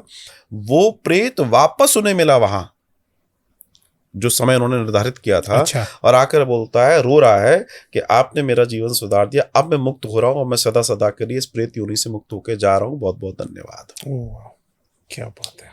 ये प्रामाणिक बात बता रहा हूं मैं आपसे। मेरे साथ भी ऐसी कई घटनाएं हुई हैं, लेकिन वो घटना छपी नहीं है, इसलिए वो अलग बात है। तो मेरी पर्सनल मैंने देखी है कि कैसे मुक्त होते हैं, कैसे उड़ के चले जाते हैं। अच्छा, देखा आपने? कथा सुनने के बाद ओके। हमने मुक्त होते देखा है, रोते हुए देखा उन लोगों को। हमें खुशी होती है कि चलो हमारे जीवन में सौभाग्य है कि किसी का भला हो रहा है। तो मेरा तात्पर्य यह है कि ये सारी घटनाएं होती हैं बनस्पत की, इनको सही रूप से करा और समझा जाए होता है। सर, ये कब से स्टार्ट हो रहा है, आप जो अब करवाने वाले हैं? ये 7 जुलाई से? ये 7 सितंबर से। 7 श्राद्ध पक्ष सीधी सी बात सीधा है। श्राद्ध पक्ष। मैं ये सारा अनुष्ठान करता हूँ 7 सितंबर से। ठीक है। इस बार 21 तक है। तो जो लोग भी जुड़ना चाहते हैं आपके माध्यम से, ये जो प्रोग्राम देख रहे हैं, उनसे भी कहना चाहता हूँ आप संपर्क कर सकते हैं। जैसा सामर्थ्य वैसा आपको बताया जा सकता है। आपका क्या, आप पोथी पाठ करा सकते हैं, आप 16 दिन आ सकते हैं, आप 3 दिन आ सकते हैं, आप नहीं आ सकते हैं। और अगर आप कराना चाहते हैं तो सच मानिए, अगर आपका भाव अच्छा है, मेरे पास कई लोग फॉरेन से जुड़ते हैं, नहीं आ पाते, लेकिन वहां उनको प्रभाव मिलता है। वो फील करके तीसरे चौथे दिन से बताते हैं, आज मेरे साथ ये घटना हुई।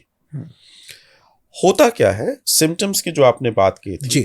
एक आपने सुना होगा, लोगों को अपने पितृ दिखते हैं, कई बार स्वप्न में दिख गए, भोजन मांगते हुए दिख गए, है ना? हाँ जी, हाँ जी, रोते हुए दिख गए। लोगों को अपने पितृ दिखते हैं, कई बार स्वप्न में दिख गए, भोजन मांगते हुए दिख गए, है ना? हाँ जी, हाँ जी, रोते हुए दिख गए। लेकिन इसमें से एक चीज मैं जोड़ते हुए कह रहा हूं कि हर किसी के स्वप्न में नहीं आते। अच्छा।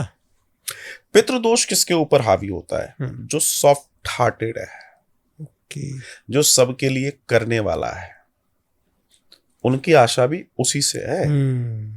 ओके। हाँ, जो बड़ा है या बिल्कुल छोटा है, या इनमें से जो भी नेक है, मान पता पड़ा 4 भाई हैं, जो सबसे ज्यादा नेक होगा उनसे ही मांगेंगे। फिर तो दोष उसी के ऊपर आएगा, दोष भी उसी के ऊपर आएगा। परेशान भी बेचारा वो होगा। क्यों? क्योंकि उनको मालूम है यही कर सकता है। ओके। अब वो कह तो सकते नहीं है, तो वो एक्टिविटी करते हैं। अच्छा। अब कोई नहीं सुन रहा है तो वो क्या करेगा? कुर्सी पटक देगा, भैया देख लो, समझ लो। उसके पास, बेचारे के पास पांचभूत शरीर नहीं है। सही बात है, आप समझिए। तो वो क्या करते हैं, वो स्वप्न देते हैं। अच्छा। स्वप्नों के प्रकार हैं, हर स्वप्न अच्छा नहीं होता, हर स्वप्न बुरा नहीं होता।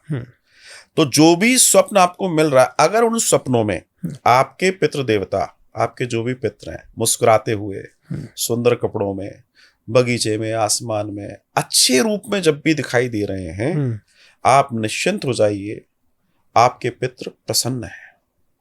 लेकिन अगर आपके पितृ देवता रोटी मांगते हुए, भोजन मांगते हुए, बेटा अचार दे दे, ऐसे इस टाइप से गंदे कपड़ों में हैं, खून से लथपथ हैं, बीमार हैं, रो रहे हैं, चिंगाड़ रहे हैं, भयानक शक्ल में दिखाई दे रहे हैं, आप समझ लीजिए आपको उनके लिए कुछ करना है, अदरवाइज समस्या बढ़ने वाली है। पितृ कई बार स्वयं बताते हैं कि हम परेशान हैं, भाई हमारे लिए करो। राइट। वो स्वयं कह रहे हैं, क्योंकि अब वो नहीं सहन कर पा रहे, क्योंकि प्रेत योनि, मैंने कहा, बहुत दर्दनाक मामला है। तो वो स्वयं आकर बताते हैं।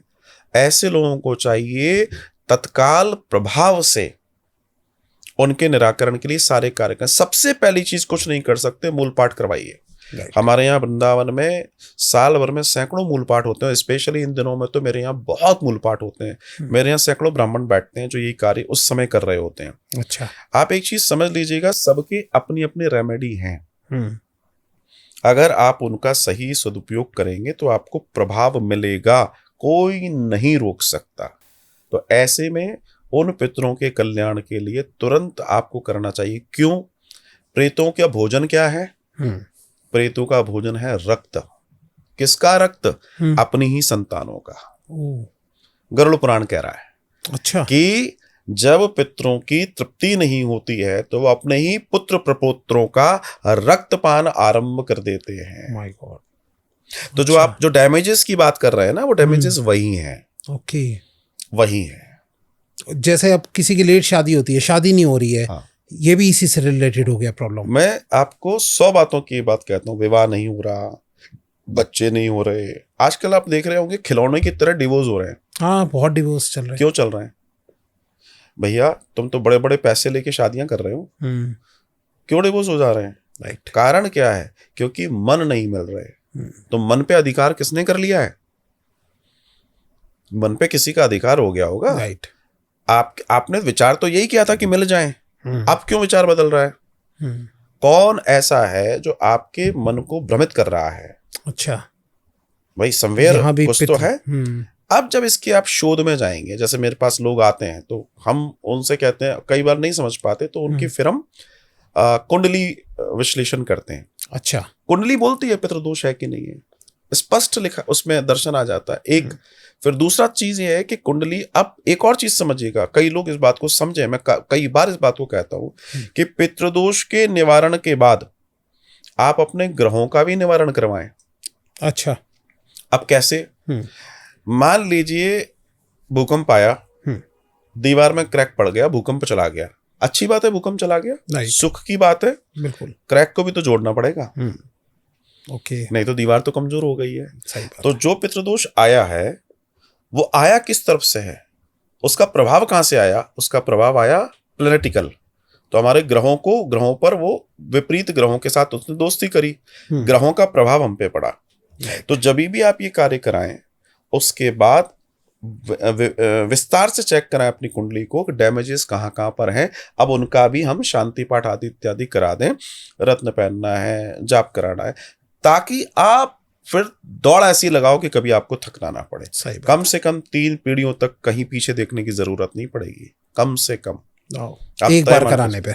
कारण समझिए हम लोग कैसे कराते हैं, मैंने आपको बोला 3 पीढ़ियों का होता है। हाँ।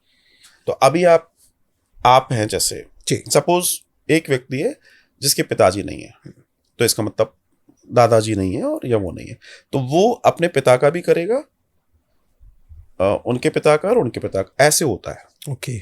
तो आज जो व्यक्ति कर रहा है, जाहिर सी बात है इतने जल्दी तो किसी को खत्म होना नहीं है, तो जनरेशन चलेगी ना। सही बात। तो मेरे हिसाब से 20 25 30 साल कुछ नहीं होना, लेकिन समय से श्राद्ध करो, समय से तर्पण आदि का वो करो, और चीजों को इतनी शुचिता शुद्धता से करो अपने आचरण के साथ, जो हमारा सनातन का दर्शन है, तय मानिए आपका कोई कुछ नहीं बिगाड़ेगा, बल्कि पितर आपको आशीर्वाद निरंतर देते रहेंगे। बहुत सही बात कही सर आपने। लेकिन एक ना मेरे दिमाग में एक डाउट और आ रहा है कि जैसे कहा जाता है कि श्राद्ध जो है वो पुत्र ही करते हैं, तो कई बार पुत्री पे भी जो है, अगर कोई लड़की पे भी अगर कोई प्रॉब्लम चल रही है, तो क्या वो श्राद्ध से रिलेटेड नहीं हुई है? ये आपका अच्छा प्रश्न है कि पितृदोष लड़कियों पे भी आता है। हाँ, कि पितृदोष है। हाँ, आता है, पितृदोष है, आता है। तो वो तो कोई सॉल्यूशन नहीं कर पाते, वो श्राद्ध नहीं कर पाती है। स्त्री अधीन है, जब तक वो बेटी है पिता के अधीन है, ठीक है। राइट। विवाह होने के बाद पति के अधीन है। अच्छा। और पति के बाद पुत्र पे अधीन है। ओके। इन तीनों में से कोई भी उस स्त्री के लिए ये कर्मकांड कर सकता है। ओके। अच्छा। मैंने आपको बोला ना, मेरे यहाँ कोई किसी का नहीं होता तो मैं ब्राह्मण नियुक्त करता हूँ, उस व्यक्ति का नाम, गोत्र, एड्रेस सब हम लेते हैं, और वो संकल्पित होता है कि फला फला यजमान का ये गोत्र है, इनके लिए निमित्त ये सारे लोगों के लिए मैं ये कार्य कर रहा हूँ। तो वो कार्य होता है। तो उसी तरीके से उस स्त्री के लिए, अब ऐसी बहुत सारी स्त्रियां हैं जिनका भाई नहीं है। हाँ। उनके माता पिता चले गए। सही बात है। वो मुझे फोन करती हैं कि गुरुजी क्या करें, हम तो कर नहीं सकते लेकिन कार्य भी होना जरूरी है। तो उसका सॉल्यूशन क्या है? उसका सॉल्यूशन ये है कि वे आ सकती हैं तो गया जी आए, उनके हाथ से ब्राह्मण को संकल्प जाएगा, गया जी आए, गया जी जगह का अगर आ सकते हैं तो गया जी बिहार जो मूल जगह है पंडितान की, वहां आए, वो अपने हाथ से संकल्प सौंपे ब्राह्मण को, और उनकी देखरेख में उनके सामने अगर वो 16 दिन रह सकते हैं तो ये 3 दिन का भी होता है, ये 7 दिन का भी होता है, और ये 16 दिन का भी हो सकता है। ओके। 16 दिन का मैं क्यों कहता हूं, अब जिनके यहाँ हुआ ही नहीं है, जिनको याद ही नहीं है, उनको करना ही पूरा चाहिए। अधूरा करके करोगे क्या, फिर वहीं खड़े हो जाओगे। सही बात है। जिनको मालूम है हमारे यहाँ होते रहे हैं भाई, उसके बाद 3 ही लोग गए, तो उन तिथियों पे आके कर लो। ओके। उनके लिए कोई बार नहीं है। तो वो स्त्री क्या करेगी, वो उनको संकल्प सौंपेगी, वो उसके निमित्त कार्य करेंगे, और वो कार्य पूर्ण होगा। ओके। वो नहीं आ सकती हैं, वो टेलीफोन पे भी संकल्प ले सकती हैं। संकल्प संकल्प है, क्योंकि आपका नाम, आपका गोत्र वो तो बदल नहीं सकता। सही बात है। वहां वो कार्य होता है और उस कार्य के परिणाम आते हैं। ओके। या उनकी इच्छा है कि हम आना तो चाहते हैं, इतना समय नहीं है, लास्ट के 2-3 दिन आ जाओ, अपने सामने देखो कैसे हो रहा है। अच्छा। अभी तक तो वो कर रहा है, अब अपने सामने भी देखिए कैसे हो रहा है। सही बात है। तो कहीं ना कहीं उनको भी लगता है जो वायु रूप में है कि देखो मेरे लिए आए हैं। कई लोग मुझसे कहते हैं कि साहब बता दीजिए ना। मैंने कहा देखो मैं आपको कुछ नहीं बताऊंगा, लेकिन आप विचार करके देखो कि आपके पितर अगर आपके बारे में सोच रहे हैं और अगर आप उनके लिए इतनी दूर जा रहे हैं समय निकाल के, और वो ये भी जानते हैं बहुत बिजी है ना, राइट। तो आप विचार करो, आप जितनी ज्यादा बिजी हो उसमें से अगर आपने उनके लिए समय निकाल लिया, सही बात है, मेरे ख्याल से आशीर्वाद और ज्यादा बड़ा मिलने वाला है। हम मनुष्यों की तरह उनको ट्रीट करता हूं। मैं उनको, पितरों को एक बालक मानता हूं जो एक छोटे से खिलौने पे खुश हो जाते हैं। अच्छा। लेकिन अगर उनकी मन की नहीं हुई तो पूरे घर का सामान बिगड़ा भी देते हैं। वो इतना तहस नहस करते हैं पितर, इतना तहस नहस करते हैं जिसकी आप कल्पना नहीं कर सकते। ओके। लेकिन देने पर आते हैं तो वो देते हैं जिसकी आप सोच नहीं सकते। क्या बात है, इतनी ताकत है उनमें, इतनी ताकत है। अच्छा, मेरे दिमाग में एक बात आ रही है कि जो डाइवोर्सी होगी अगर लड़की, हाँ, या फिर मतलब कोई उसका भाई नहीं है, डाइवोर्सी हो रखी है, और अब वो चाहती है लाइफ में प्रॉब्लम चल रही है, मेरा पति भी नहीं, मेरा पुत्र भी मेरी नहीं सुन रहा, तो ऐसे में हाँ, जो मेरे पास ऐसे केस हैं। हाँ, कि ना तो पति सुन रहा है जी, ना पति। अब वो, अच्छा, दूसरा वो अलग भी हो गए हैं, अलग भी हो गए, ऐसा भी है। और या कहीं पे पति ढीठ है, नहीं मान रहा। हाँ, नहीं मान रहा। इन दैट कंडीशन वो करा सकती है। Right. देखो, धर्म के कार्य, दान के कार्य, ज्ञान के कार्य गुप्त रूप से भी हो सकते हैं। ओके। कुल मिला के मोड क्या है? मोड ये है सॉल्यूशन होना चाहिए। मोड, सोच विचार ये है कि भला हो जाए। यही तो है ना, कि भला हो जाए, अच्छा हो जाए, इनको सुमति आ जाए, इनके घर बन जाए। कोई भी सोचेगा यही सोचेगा, भाई मेरी जिंदगी अच्छी हो जाए, इनकी हो जाए। उसके लिए कौन नहीं करना चाहता? बिल्कुल, वो करेगी और उसको परिणाम मिलेंगे।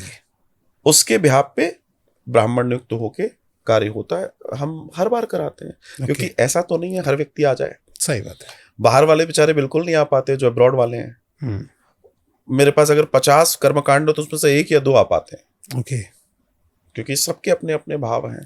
लेकिन मैं एक बात आपके प्रोग्राम्स के माध्यम से जरूर कहना चाहूंगा, आप अपने पितृदोष की मुक्ति के लिए पितरों के निमित्त भागवत मूल पाठ रखवाएं, या आप 16 दिवसीय अनुष्ठान करें, या आप वहां 2 दिन के लिए, 3 दिन के लिए आए, या जो भी आपका सामर्थ्य वैसे कर रहे हैं। जो भी करें भाव से करें, पूरी शिद्दत से करें, पूरे समर्पण से करें। तय मान के चलिए, आपके पितर आपके दुश्मन नहीं है, दुश्मनी पैदा की है हमने। उनके प्रति जो कार्य थे उनको ढंग से नहीं किया, तो उनका हक है कि ये मेरी जनरेशन है, इनको मैंने मकान दिया, इनको मैंने शरीर दिया, इनको मैंने अपनी आत्मा दी। क्योंकि पिता, पुत्र जो है पिता की आत्मा है। ठीक है, मैंने इसको सब दिया, इसने मेरे लिए इतना भी नहीं किया। मैं भटक रहा हूं, मुझे खाने को नहीं है, मैं मवाद और जो है रक्त पीकर अपना समय गुजार रहा हूं, तुम ऐश कर रहे हो। हम सामान्य दृष्टि से सोचें। राइट। हमारा पड़ोसी, आज एक नया पड़ोसी आया है, उसने आपसे इंट्रोडक्शन किया, रोज आप निकलते हुए वो मिल रहे हैं, और कैसे हैं, क्या है, हालचाल पूछ रहे हैं, झूठे झूठे प्रेम जता रहे हैं। क्यों? क्योंकि पड़ोसी है, जिससे हमारा कोई लेना देना नहीं है। लेकिन क्यों? क्योंकि पड़ोसी है, जिसने हमें जीवन दिया, सही बात, जिसने हमें सब कुछ दिया। आज हम अगर स्मार्ट दिख रहे हैं तो हमारे पिताजी की वजह से दिख रहे हैं, फोर फादर की वजह से। हमारा ब्रेन अच्छा है तो उनके वजह से है, हमारे नैनक्श अच्छे तो उनकी वजह से हैं। आज हमारा जीन्स, हमारी सोच, हमारा विचार, हमारी ऊर्जा बहुत अच्छा काम कर रही है, किसकी वजह से कर रही है? उनके। वो ना होते तो हम होते क्या? नहीं। तो क्या हम उनको थैंक यू नहीं बोल सकते? क्या उनके लिए नहीं कर सकते? हम इतने जज्बाती कैसे हो सकते हैं, या इतने स्वार्थी कैसे हो सकते हैं? मनुष्य बस इतना भर सोच ले कि जिसके वजह से हम हैं उनके प्रति हमारी संवेदनाएं बनी रहनी चाहिए। और 16 दिन का ये उत्सव, अगर हमने ये 16, अच्छा, इस दुनिया में कौन सा ऐसा पंथ है जो अपने पितरों को नहीं पूजता? चाहे वो मुस्लिम्स हों, यहूदी हों, क्रिश्चियंस हों, बौद्ध हों, दुनिया की और परंपरा में चले जाओ, वो भी साल में कहीं ना कहीं एक समय ऐसा आता है जब वो अपने पितरों के निमित्त त्योहार। अमेरिका में होलो बनता है ना, हाँ, हॉलोवीन। क्या है वो? अच्छा अच्छा। वो अपने पितरों के लिए तो करते हैं, अपने पूर्वजों की याद में होलोवीन चलता है उनका। अच्छा। कहीं चले जाइए आप, लेकिन हमारे यहाँ का सिस्टम क्या है, क्योंकि हमारे यहाँ मुक्ति की बात है, राइट। तो हमारे पितृ जो जो घूम रहे हैं, विचरण कर रहे हैं, कहते हैं पितृ ज्यादा समय अगर पुराने हो जाएं तो वो पहले सीधे लटके होते हैं, फिर वो उल्टे होना शुरू हो जाते हैं, और जो जैसे जैसे उल्टे होना शुरू होते हैं आपका जीवन भी वो उल्टा उलटना शुरू कर देते हैं। देवी भागवत ने इसको बहुत बड़ा प्रमाण दिया हुआ है। कहने का मेरा तात्पर्य है, मनुष्य को ये समझना चाहिए कि भैया जिनके वजह से हम हैं उनके प्रति हमारी जिम्मेदारी जब तक हम हैं तो मिट नहीं सकती। सर, एक चलते चलते मेरा एक आखिरी प्रश्न जो मेरे दिमाग में आ रहा है, एक अगर पुत्री है, उसकी शादी हो गई है, अब ना ससुराल की तरफ कोई है ना ही मायके की तरफ कोई है, क्या वो भी इस तरीके से श्राद्ध दोनों तरफ के लिए करा सकती है? बिल्कुल करा सकती है, दोनों तरफ के बिल्कुल करा सकती है। आप एक चीज समझिए, अब आपके प्रश्न से एक प्रश्न और निकलता है, वो जो आप नहीं बोलेंगे मैं बोलूंगा, क्योंकि आपके लिए वो सब्जेक्ट नहीं है। कोई व्यक्ति इस दुनिया में किसी का भी श्राद्ध करा सकता है। अच्छा, जी हाँ, कोई भी किसी के लिए बिल्कुल भी? शास्त्र कहता है एक अनजान व्यक्ति का भी पिंडदान श्राद्ध आप करा सकते हैं, उसकी मुक्ति के लिए। ओके। उसकी मुक्ति के लिए। एक रोड चलते व्यक्ति खत्म हो गया जिसको कोई नहीं जानता, उसकी लाश को ले जाकर आप सारे कार्य करा सकते हैं, उसका पूरा कर्मकांड करा सकते हैं, और इसके लिए हमारे शास्त्रों में करोड़ों गुना पुण्य की चर्चा है। अच्छा। तो अभी तो मैं जो आपको उदाहरण दे रहा हूं वो तो ये जिसको हम नहीं जानते।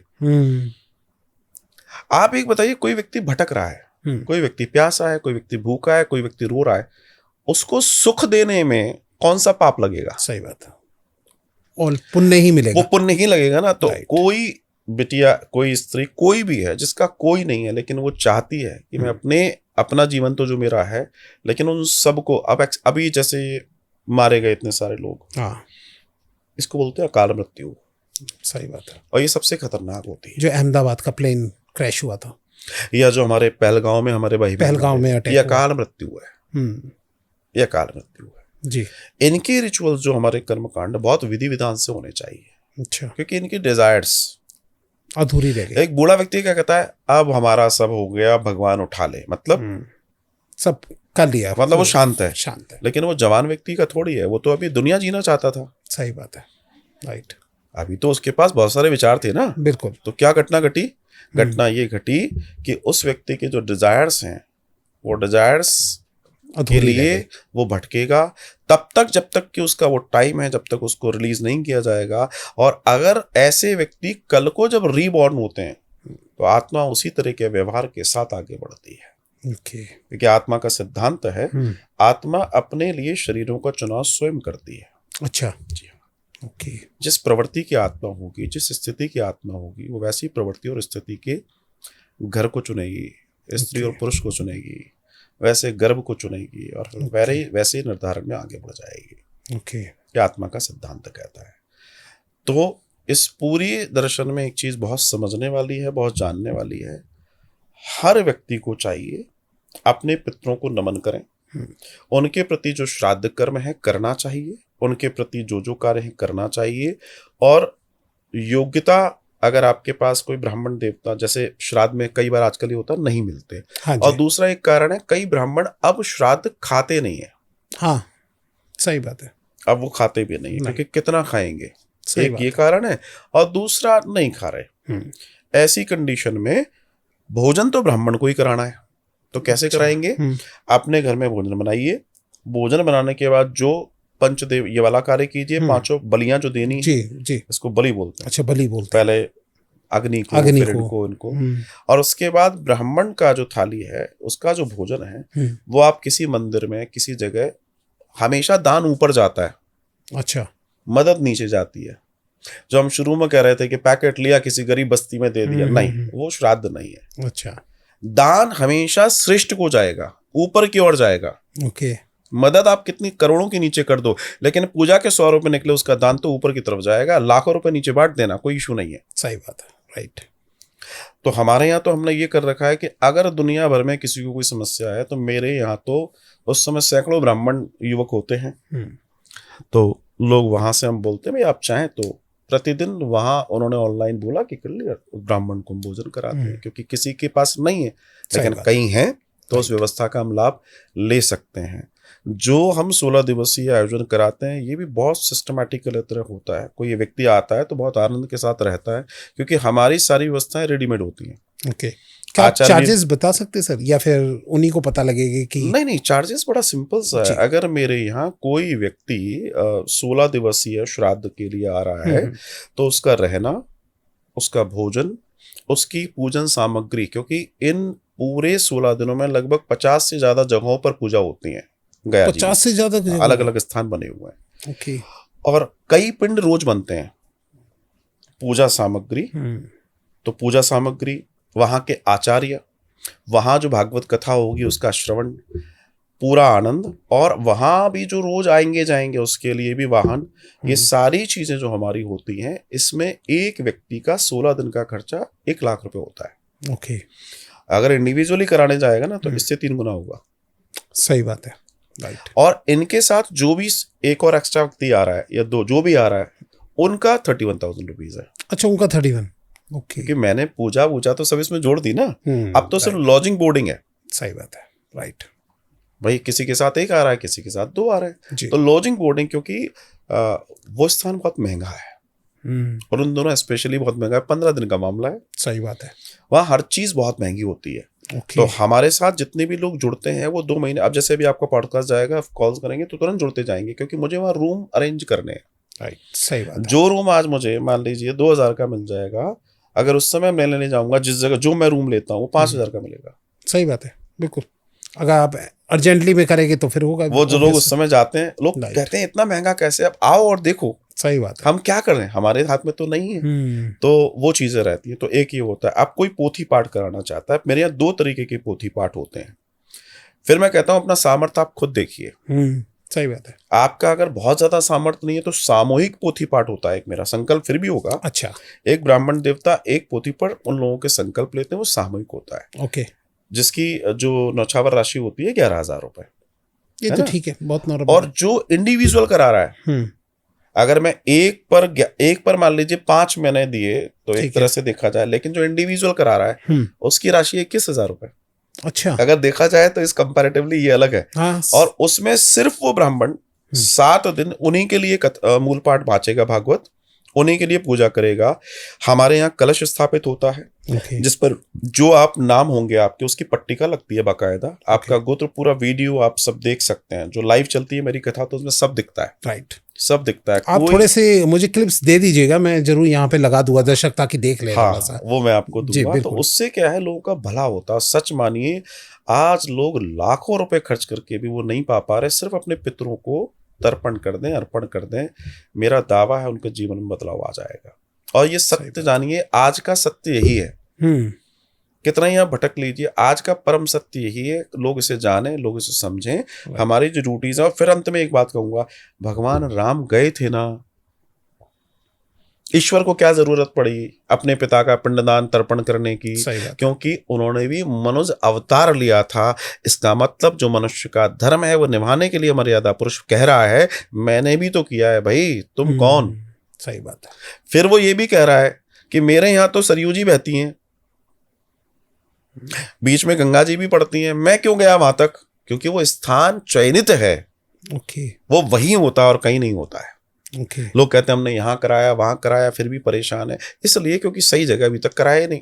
बिल्कुल सही बात है। तो हम वहाँ सुबह के सत्र में 5 से 6 घंटे ये पूजा होती है। ये लोग सुबह निकल जाते हैं 5 to 6 आवर्स लगता है। सुबह 6 बजे, अगर सुबह 6 बजे निकलते हैं तो 6 घंटे, और अगर 7, 7:30 में निकलेंगे तो 8 से 9 घंटे, क्योंकि तब तक फिर जाम हो जाता है, रश लग जाता है, रश हो जाता है। हम सुबह जल्दी निकालते हैं, आते हैं, अपना नाश्ता करके जाएंगे, आके भोजन प्रसादी पाके आराम करेंगे। 4 बजे से हमारी कथा होती है, टेलीविजन पे भी लाइव रहती है। उस कथा को श्रवण वो भी करेंगे, उनके पितृजन जो आह्वान जिनका हुआ वो भी कर रहे हैं जी। और रात को मैं 1 घंटा गरुड़ पुराण सुनाता हूँ। अच्छा। तो मेरा ये पैकेज है, अगर आज की भाषा में कहूँ, सही बात है, ये इतना पूरा डिजाइंड है कि मैं इतनी घेराबंदी कर देता हूँ कि पितृ कहीं से भी निकल ना पाए। वही देखिए, कोई व्यक्ति आ रहा है, उनको ये मालूम है कि श्री मनुश्री महाराज जी के सानिध्य में हम जा रहे हैं। एक तो वो फ्री है, वही जानता है हमारी कोई ठगी नहीं होगी, कुछ नहीं होगा, वो फ्री है। और जो लोग जानते हैं वो जानते हैं कि जो कपल में आते हैं मोस्टली, तो जी। 1,31,000 रुपये उनको बहुत अच्छे से मालूम है, एक बहुत स्टैंडर्ड वैल्यू का अमाउंट है, क्योंकि उनको मालूम है, उनके पड़ोसी ने बताया कि बहुत पैसा लग जाता है। सही बात है। और मैं उनको सारी चीजें व्यवस्थित करके दे रहा हूँ। तो सही ऐसी बात है। स्थिति में लोग जुड़ते हैं, लोगों का भला होता है, मुझे खुशी ये होती है। मुझसे लोग कहते जाते हैं इतने में आपने करा कैसे दिया। ऐसे लोग भी मुझे मिलते हैं, अच्छा, जो लोग सही बहुत बात है। प्रैक्टिकल है, जो लोग बहुत प्रैक्टिकल हैं, राइट। समाज में जो व्यापार को समझते हैं, उस चीजों को समझते हैं, राइट। जो व्यापारिक वर्ग है स्पेशली, जी। साहब इसमें कैसे हो गया। मैंने कहा मैं उसके लिए नहीं कर रहा कि मैं कोई इसमें महल बनाऊंगा, मेरा सिर्फ एक तात्पर्य है, अगर आपका भला हो गया तो आप अच्छे हो गए, तो आप दान पुण्य करोगे, आप गौ सेवा करोगे, सही बात। आप सनातन से जुड़े रहोगे, है ना, आप तीर्थों की सेवा करोगे। मैं ये चाहता हूँ। राइट। आप खुश हैं तो दुनिया खुश है, आपके बच्चे खुश हैं, सही। आप याद करो कि हाँ भाई किसी के साथ गए, आनंद हो गया। पूरा दर्शन ये है। सर, सबसे बड़ी बात है कि जो आज की डेट में इन सब प्रॉब्लमों से इतनी जूझ रहा है, इतनी प्रॉब्लम फेस कर रहा है, तो 1,31,000 तो उसके लिए कुछ भी नहीं होता, उसको भैया, निकलना हो इस प्रॉब्लम से तो। देखिए बात वही है, अगर आप उसको इमरजेंसी समझें। इमरजेंसी। मैंने तो बात 11,000 की भी की है, 11,000 की भी करी मैंने है। तो 21,000 की भी की है। अगर जी। नहीं है तो वास्तव Right. में नहीं है तो मैं सही तो बात कहता है। हूँ वास्तव में नहीं है ना, आपके पितृ यहाँ आपकी मानेंगे, उनकी उनकी उनकी गरज है मानना, क्योंकि उनको मालूम है इस बेचारे के पास नहीं है। लेकिन अगर है तो तुम उनको तो नहीं बना सकते। सही बात है। आज के युवाओं से मैं कहना चाहता हूँ कि जो युवाओं की वास्तविक परेशानियां हैं, आज जो उनके जीवन में इतने हडल्स हैं, उसके पीछे का रीजन भी यही है।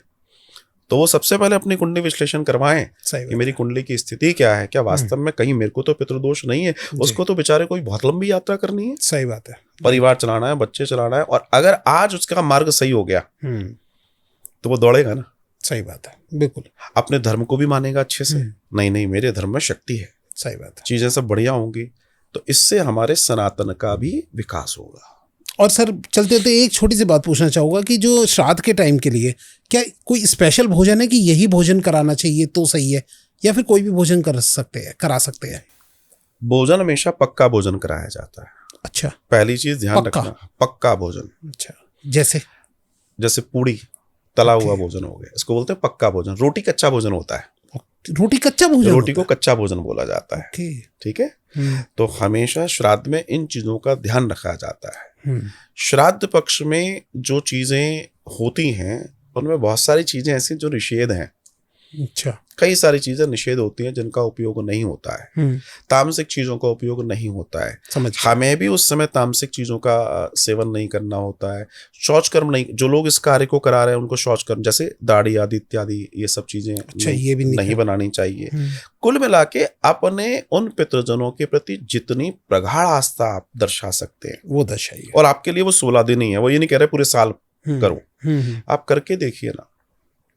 आप सिर्फ करके भर देख लीजिए, दावा है आपका जीवन बदल जाएगा। मुझे सिर्फ आपसे पैसा नहीं चाहिए, वो तो एक मात्र है, मुझे पहले आपका भाव चाहिए। अगर आपका बिलीफ है तो आप कीजिएगा, वरना बिल्कुल मत करना। 1 रुपया भी आपका कीमती है, बेकार चला जाएगा। सही बात है, मन में अगर श्रद्धा नहीं है तो फिर बेकार है। वो ठीक है, भय भी नहीं हो तो ना प्रीत, लेकिन उसके बावजूद तो आपकी आस्था भी तो होनी चाहिए कि मैं आपके हृदय में हो कि मेरे पितरों का मैं कल्याण करने आया हूँ। सही बात है। वहां उस नदी पे खड़े होके, फल्गु नदी पे, ये विचार आपके मन में आना चाहिए। बिल्कुल, मैं अपने कुल का कल्याण करने आया हूँ, मैं अपने स्वजनों के निमित्त यहाँ आया हूँ, ऐसा विचार करो। सही बात है, आप जैसा विचार करेंगे वैसा ऐसा ही आएगा। तो पूरी कहानी हमारे भाव के ऊपर है, भाव के बाद फिर जगत की यात्राएं हैं। लेकिन सच जानिए, जो भी लोग अपने पितरों के प्रति समर्पित हैं उनके लिए कहीं कोई समस्या नहीं है। पर जिनके पितृ अगर प्रेत अगर रुष्ट हैं, वो समस्या ही समस्या से घिरे हैं। कितनी बाजी कर लेना, उनके जीवन सांप सीढ़ी की तरह होंगे, बार बार 97, 99 पे जाके नीचे आएंगे। और जो ये सांप सीढ़ी का खेल है, ये उन सब के साथ होता है जिनको पितृदोष होता है। बहुत ही अच्छा पॉडकास्ट लगा सर, मुझे बहुत अच्छा लगा आपसे बात करके मुझे, और आई थिंक सब दर्शकों की भी बहुत हेल्प हो गई होगी इससे। और मैं सर का जो जितना भी लिंक है जिनसे आप सीधा डायरेक्ट सर से कनेक्ट हो सकते हैं, इनकी टीम से कनेक्ट हो सकते हैं, मैं सब कुछ लिंक डिस्क्रिप्शन के अंदर डाल दूंगा। आप सीधा जो है सर के साथ कनेक्ट हो जाइए। सर बहुत बहुत धन्यवाद, थैंक यू सो मच, आप हमारे स्टूडियो में आए। और आप चाहते हैं कि अगर सर फिर कोई एक नए एक अच्छे टॉपिक के साथ आए तो प्लीज़ कमेंट में हमें ज़रूर बताइएगा। बहुत बहुत धन्यवाद गुरु जी। श्री राधे। राधे राधे।